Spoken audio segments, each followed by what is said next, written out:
Black History Month. So not long ago, I did a presentation, a keynote address, dealing with the issue of whitewashing of blackness, right? I talked a lot about the whitewashing of blackness out of human history.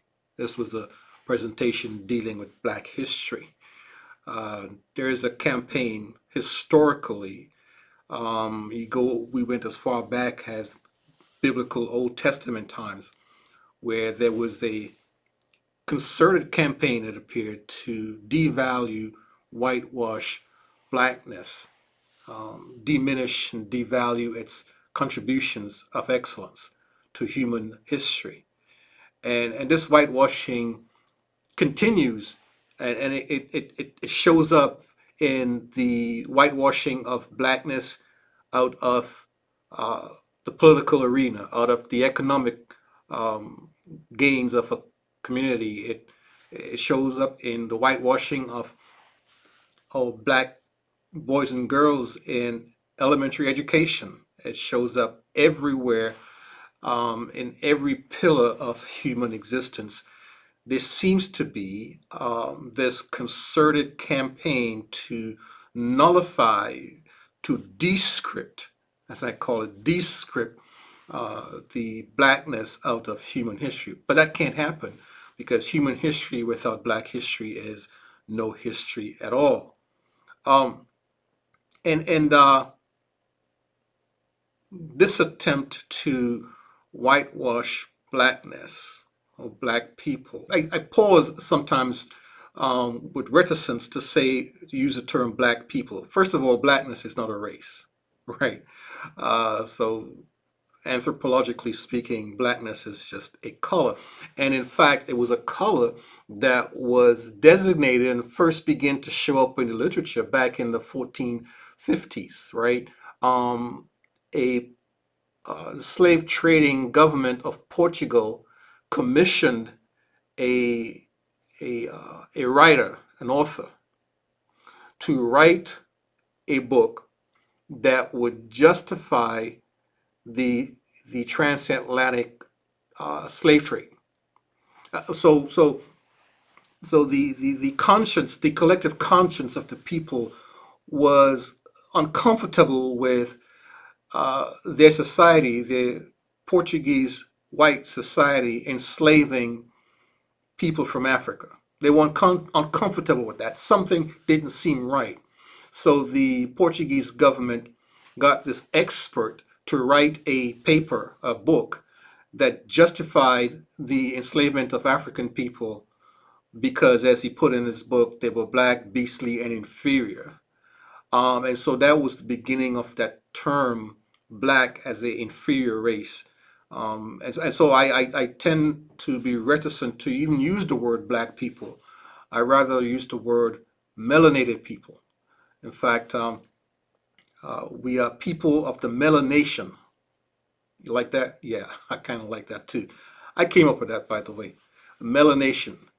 And so this concerted campaign to whitewash melanation out of human history is an existential threat to melanated peoples everywhere.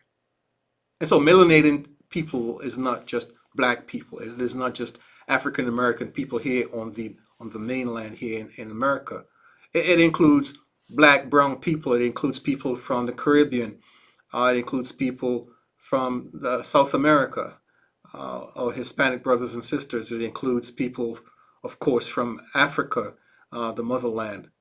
Anywhere that there are non-white, non-Caucasian people is melanation.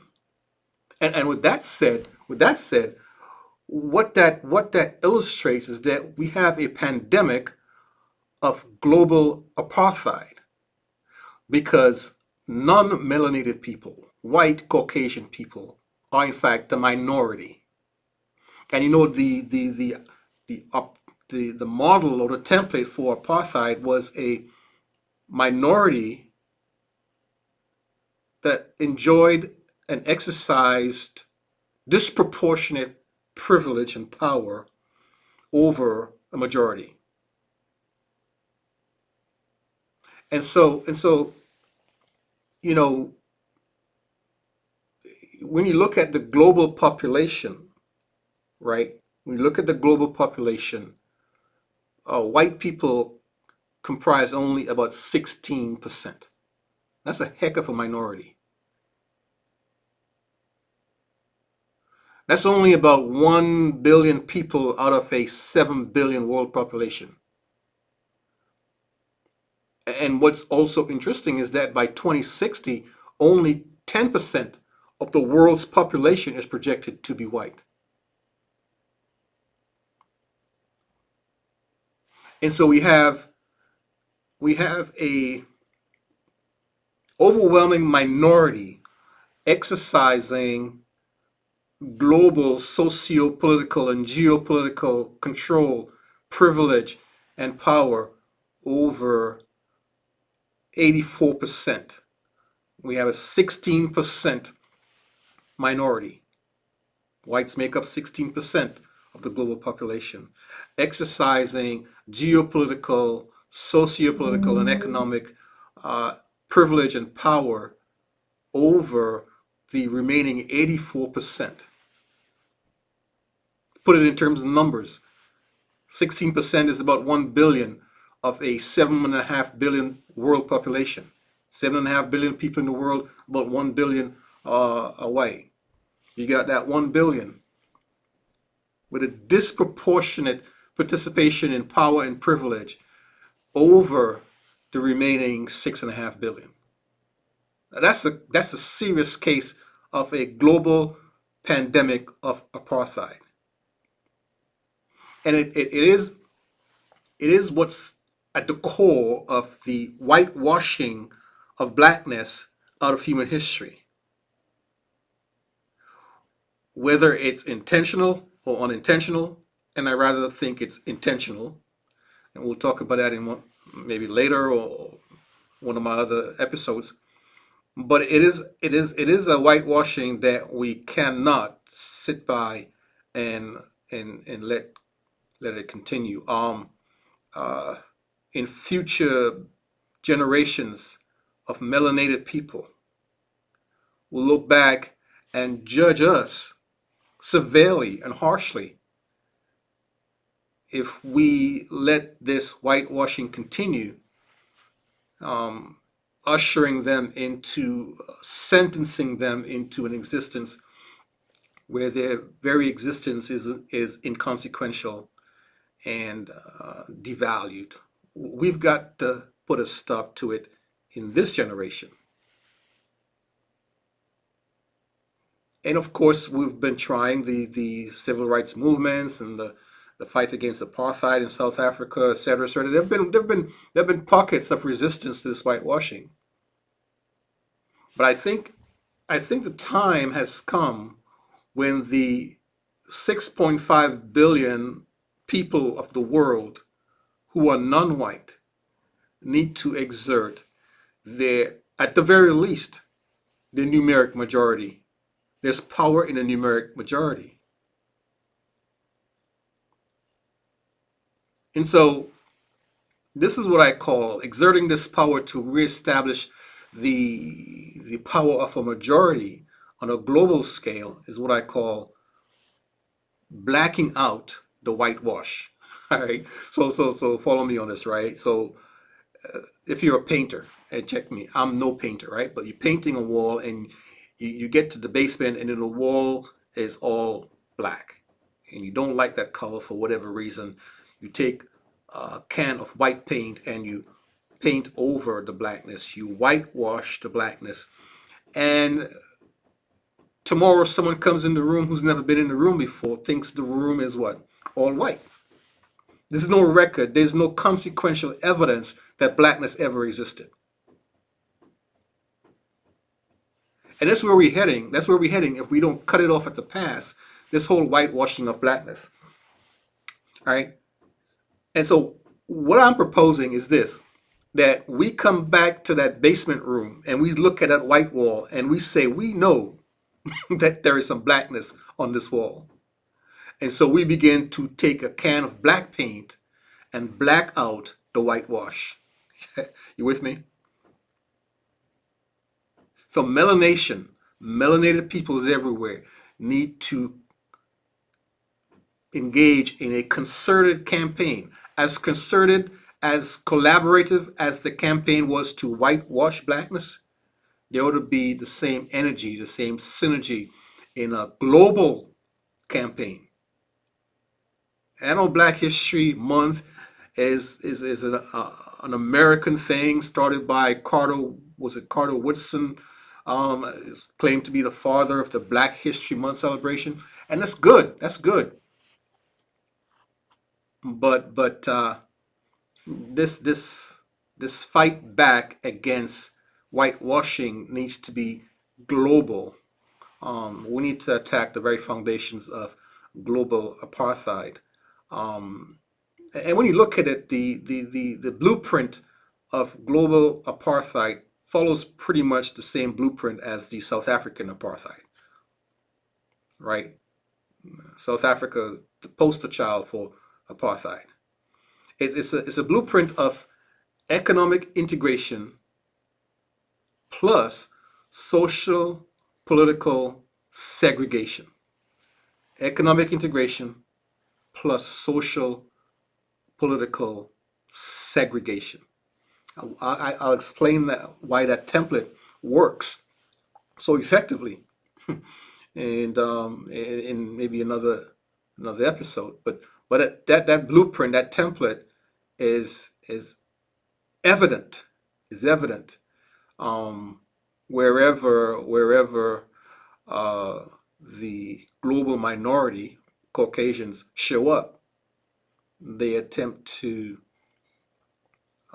create caste systems, creating social political segregation while keeping the economy integrated. Because, and let me give you a little bit of economics here. And the reason economic integration is a key part to that, it doesn't mean that the indigenous people, melanated people, and the people who are oppressed, it doesn't mean that they get to participate in the gains of economics, the economic gains. What it means that they are integrated by necessity because they represent cheap labor. The slaves were an integral part of the economy. In fact, so integral that slavery would not have worked were it not for the integration of black free slave labor. And so the economic integration simply means that by necessity, melanated peoples are allowed, again, there's that disproportionate power and privilege, are allowed to participate in the economy, albeit at a disadvantaged level of participation. Cheap labor, right? So that's the blueprint of the global pandemic of apartheid, and which is emblematic of the whitewashing of blackness. So what can we do to black out the whitewash? What can we do to black out the whitewash?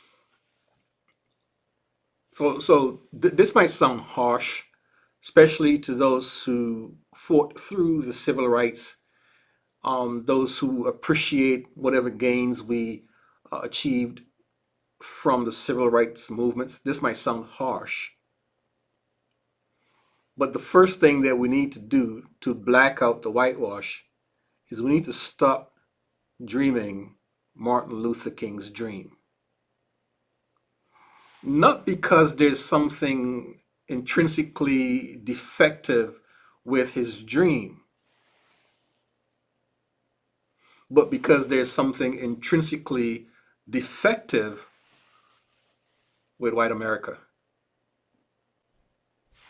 It's because there is something intrinsically defective with white systems, policies, and powers that will at all cost prevent the dream from coming true, because that's the only way they know how to protect their power and their privilege. a worthy dream, a lofty dream. I even quote the dream in my book, The Black Cheese, talk about the inspiration of that dream. And in a perfect world, that's a perfect dream. In an almost diabolic and devious manner, that dream or the pursuit of that dream has actually tightened the grip of white supremacy. The pursuit of the dream, not the dream itself. Get a copy of my book and you'll see what I talk about. Because when integration by the minority, and again using the American context where black people were in fact a minority, where integration by the minority into the majority culture becomes the driving force for achieving equality and being validated as a human being. When that happens, what that really does, it says and validates and reinforces the superiority and supremacy of the white culture, right? So to get a good education, black people had to go to white schools. Again, validating, reinforcing white supremacy. To get a good meal, you had to sit at the white counter. To get a good game of golf, you had to join the white golf club. You see what I'm saying? So in a diabolical, devious manner, this pursuit of Martin Luther King's dream, where integration is in full bloom, and black kids play with white kids, but play with them at white schools. It's an unfortunate twist that I think Martin Luther King's dream has been misconstrued in the real world. That's what happens. Again, worthy, lofty dream, but the pursuit of that dream, I believe, in a diabolical, devious manner, has sort of reinforced and retightened the grip of white supremacy. So stop dreaming Martin Luther King's dream, not because it's defective, but because white powers, people, and structures are in somehow defective. Now, when I say white people are defective, I know you're gonna think, okay, wow, no, that's over the top. So let me qualify that. White people who continuously, intentionally, and maybe in some cases even unintentionally, prop up systems of apartheid, systems of inequality, systems of oppression, those white people are intrinsically defective. And unfortunately, America likes to say that's not who we are, but the data speaks differently, right? So again, not every white person is intrinsically defective. I'm not going to go there. I'm not going to go there. Don't misquote me, right? But there are a significant number, significant percentages of white America who overtly or covertly prop up systems of white privilege and disproportionate white power. I mean, facts are the facts. And so Martin Luther King's dream has been rendered obsolete, irrelevant, because, not because it's defective, but because of defective white systems, white structures, and white people. And dare I say, even some black people who prop up white systems and white structures that perpetuate privilege and power. Right? So I mean, let's call a spade a spade. Let's be fair across the board. I had a conversation not too long ago with someone that didn't believe that CRT and diversity in education was necessary. This was a Ivy League educated professional black man in America who thought there was no systemic racism, there was no need for CRT education, no need for diversity education and training, that this was all in our minds, this was all made up figment of our imagination. by that type of denial, there are some black people who are as guilty of propping up white systems of disproportionate power and privilege as some white people are. And one of the unfortunate and deleterious effects of whitewashing of blackness is the brainwashing of some black people to believe that whitewashing does not exist. You know, there was a line in the movie, I don't remember what the movie was, and I'm sure they took the line from somewhere else, but it said the greatest trick the devil ever played was to make people think he doesn't exist. And so, as melanated people, as MelaNation, we ought to be so careful that we don't unintentionally subscribe to and support any of the white supremacist ideology that seeks to whitewash blackness, whitewash melanated people. So the first thing we got to do to black out the whitewash is stop dreaming the MLK dream. Unfortunate, but it is what it is. But people without a dream, people with a vision perish, right? The good book says something like that. So we've got to replace that dream with a new dream, a new vision. And what's that vision going to look like, right? This new vision that will help us to black out the whitewash. So I talk a lot about that in my book again on a chapter called Re-segregation, or what I sometimes also call de-integration, economic de-integration. Maybe in another episode, because we're running out of time, we'll talk a lot about that. But in the meantime, grab my book, The Black Cheese. That's an entire episode by itself. Economic de-integration, resegregation. Why is that necessary? What is that going to fix, right? Is it going to create more harm than good?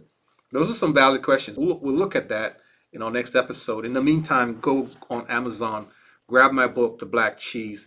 I don't recommend this, but if you want to flip ahead to the chapter called Resegregation, page 37, you can get an insight into what I mean by the dream.